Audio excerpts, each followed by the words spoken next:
Welcome to Stone Hands. Let's talk the art of silence, not the art of making a pause, but the art of listening to the surroundings, to the nature, to yourself. I had a call a few days ago with a guy from a YouTube growth company, and he was from America, so he was kind of persuasive, talkative, and asking a lot of questions. And he was totally puzzled when I took my time to think about the questions. How do you feel about it now? And I'm like, quite rational actually. Let me think about it. So, and the guy was totally confused with the whole process. And another thing, I was totally honest with him.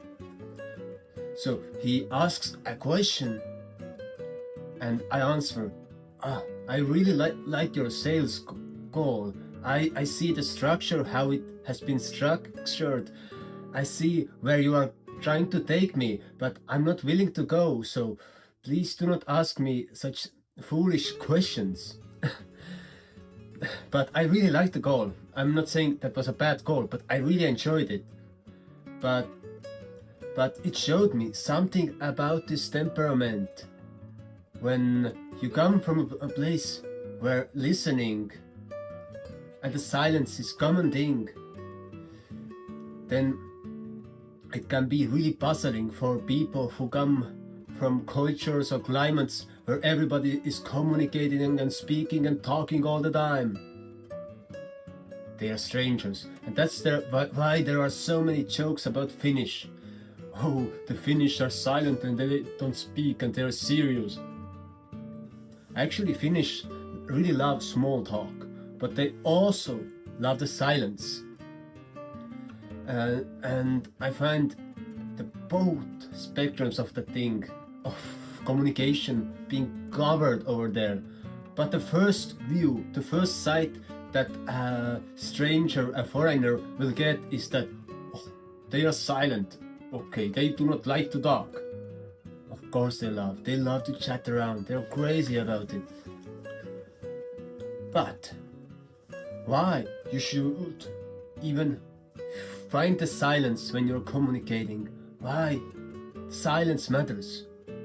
Because I get inspired, I get my best ideas when I'm in a state of listening and I'm not trying to communicate something all the time.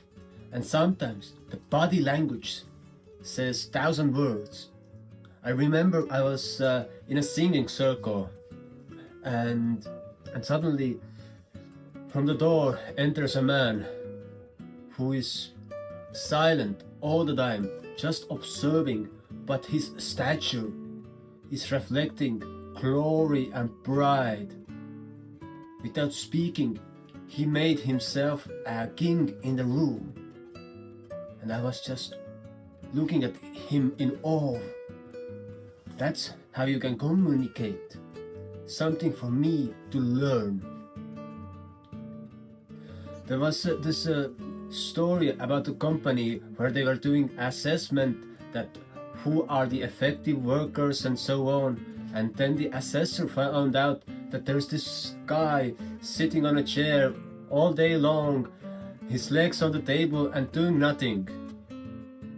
And says like, we should fire that guy.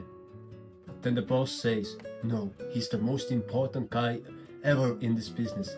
Once in a year, he comes up with a $1 million idea. That's the important role. So his role was to be the listener, the one who was gathering the ideas, who was gathering the inspiration. But listening is not the only aspect of silence. Silence is also understanding yourself. Like Keanu Reeves when he does interviews, he takes his time to think about the answers, so he's not bombarding his unformed thoughts onto someone, but he takes his time to reflect upon them and see, are they correct thoughts? Is it purely out of emotion, or is it something that is true actually? Because emotions can deceive us. When we speak out from emotions, we can get really heated, and sometimes I get really heated. I explode, and I know how dangerous it can be, and I know how useful it can be. It's both ends of the spectrum at the same time, but that's fire. And sometimes we need, instead of fire, an assessment of situation. If I would be a president of a country, would I shoot out my emotions? This thing is stupid. We should dominate over them. Okay, calm down. Maybe there's many sides to the coin. Maybe we all can actually communicate from the bottom of our hearts. And that's an important thing that many people do not notice. That by communicating from our hearts, it's a mix of both. A mixture of listening to the greater wisdom, to the genie, and mix of emotions, having them together. But if we just shoot out from emotions, it's not from the heart, it's from the bottom of belly. And if we just think about things, then it's intellectual.